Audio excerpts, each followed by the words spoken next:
ఇది నేలతాడి ముసలి అంటారు దీన్ని.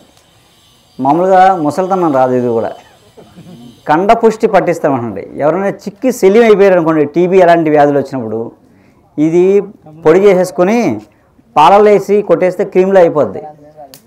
మన బూస్ట్ ఇది, మన భారతీయుల బూస్ట్ ఇది. ఇప్పుడు తాగే బూస్ట్లన్నీ వేస్ట్, అవి తింటే ఉన్నది పోద్ది. ముందు యాడ్ ఇచ్చినట్టు తాగడు కదా. అలా ఏంటంటే ఏం లేదు, నేలతాడి చక్కగా ఇలా ఉన్న ముక్కల్ని పొడి చేసేసుకుని ఒక డబ్బాలో వేసుకుని చక్కగా పాలు బెల్లం వేసి ఈ పొడి వేసి తాగితే మంచి కమ్మటి రుచి బాగుంటుంది.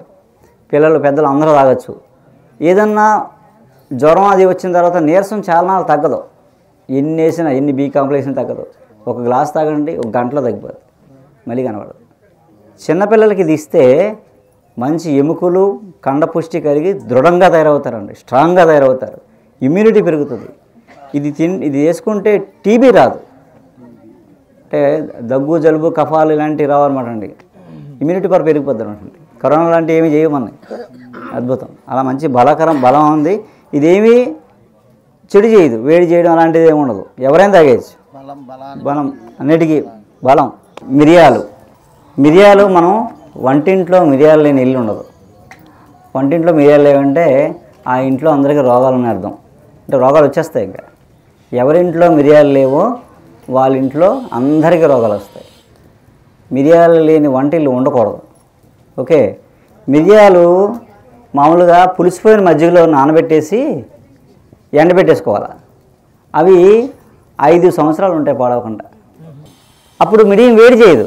మామూలుగా మిరియాలు వేడి చేస్తాం అనుకుంటాం మనం, అదేంటండి. ఇప్పుడు బాగా వేడి చేసి దగ్గుని రంప జ్వరం వచ్చేస్తే ఏం చేస్తే మిరియాల పాలు ఇస్తారు. మామూలుగా మిరియాల పాలు పెడితే వాచిపోద్ది. అలా మజ్జిగలో నానబెట్టి, మజ్జిగ చలవ కదా, దానికి విరుగుడు అనమాట. ఇందులో వేడి చేసే గుణాన్ని తీసేసి అలా దాచుకునేవారు వంటింట్లో మిరియాలని. అందుకు జిన్నులో అన్నిట్లో వేసేవారు.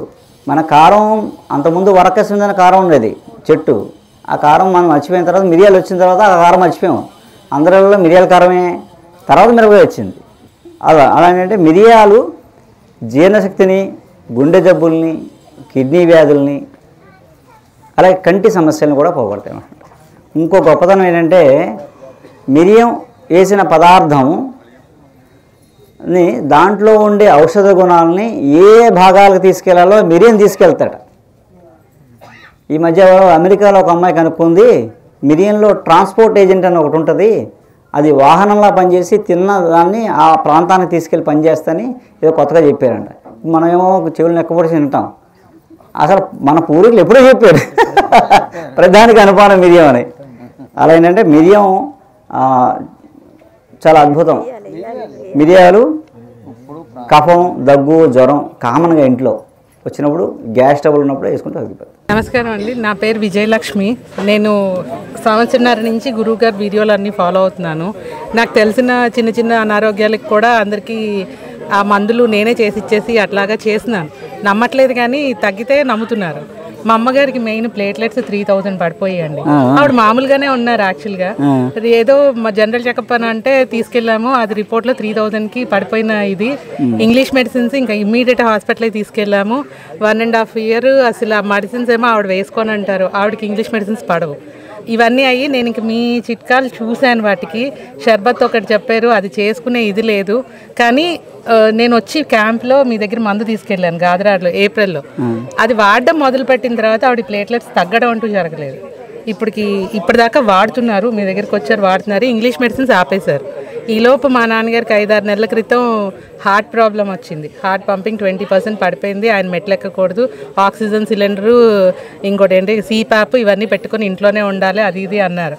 అప్పుడు కూడా మీరు చెప్పిన మెడిసినే అతిమధురం, కటక రోహిణి కలిపి వాడాను.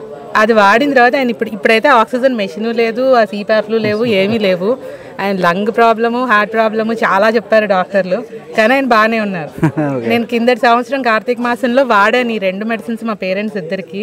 వాళ్ళకి తగ్గిన తర్వాత నేను అందరికీ చెప్తూ ఉంటే నమ్ముతున్నారు, వాడుతున్నారు. ఈ క్యాంప్ నేను ఎప్పటి నుంచో అసలు మీతో కలిసి రావాలి, ఇలా ఉండాలి అనుకుంటున్నాను. ఈసారి దొరుకుతుందో దొరకదో అవకాశం అనుకున్నాను, వచ్చాను. మా తమ్ముడు వాళ్ళని కూడా తీసుకుని వచ్చాను. భావి తరాలకి ఈ వైద్యం అందాలన్న సంకల్పం నాకు చాలా నచ్చింది. అందుకే నేనే అసలు చిట్కాలన్నీ ఒక పుస్తకం రాసుకుంటున్నాను నిదానంగా. అది కొంత జరుగుతోంది. టిప్స్ అన్నీ కూడా అసలు ఆ గురుకులంలో మీరు పెట్టే గురుకులం ఇంకా ముందు పెట్టుంటే మా పిల్లల్ని మేము అందులోనే జాయిన్ అయిపోతాం. అది ఒకటండి, నేను చెప్పదలుచుకున్నది ఒక్కటేంటంటే ఖచ్చితంగా తగ్గుతుంది ఆయుర్వేదం ఒకటి. రెండోది ఫ్రీగా చేయడము అన్నది ధర్మం ఉంది కాబట్టే తగ్గుతుంది. ఆ కమర్షియలైజ్ అయిపోయిన వైద్యంలో తగ్గకపోవడానికి మెయిన్ కారణం ధర్మం లేకపోవడం. ఇప్పుడు ఆ ధర్మం ఉంది కాబట్టే ఇప్పుడు ఇంత క్యాంప్ కార్పొరేట్ వాళ్ళు ఆర్గనైజ్ చేయాలంటే లక్షల్లో మన దగ్గర నుంచి తీసుకుంటారు, వాళ్ళ ప్రాఫిట్ కూడా వేసుకొని. అదేం లేకుండా చేశారు కాబట్టే మనం ఇంత హ్యాపీగా ఇంత సంతోషంగా వెళ్ళగలుగుతున్నాం. దీన్ని ప్రచారం చేయటం కన్నా నన్ను అడిగితే ఎవరికి వాళ్ళు ఇలాంటి చిన్న చిన్న క్యాంపులు ఆర్గనైజ్ చేసుకొని సంతోషంగా ఉండడం మంచిది. మీ దగ్గరికి సంవత్సరానికి ఒకసారి రావచ్చు, కానీ ఎవరికి వాళ్ళు చేసుకుంటే మీ మీద బర్డెన్ తగ్గుతుంది. నేను చెప్పదలుచుకున్నాను. నేర్పుతాను, తర్వాత మీరు చేసుకోవాలన్నమాట.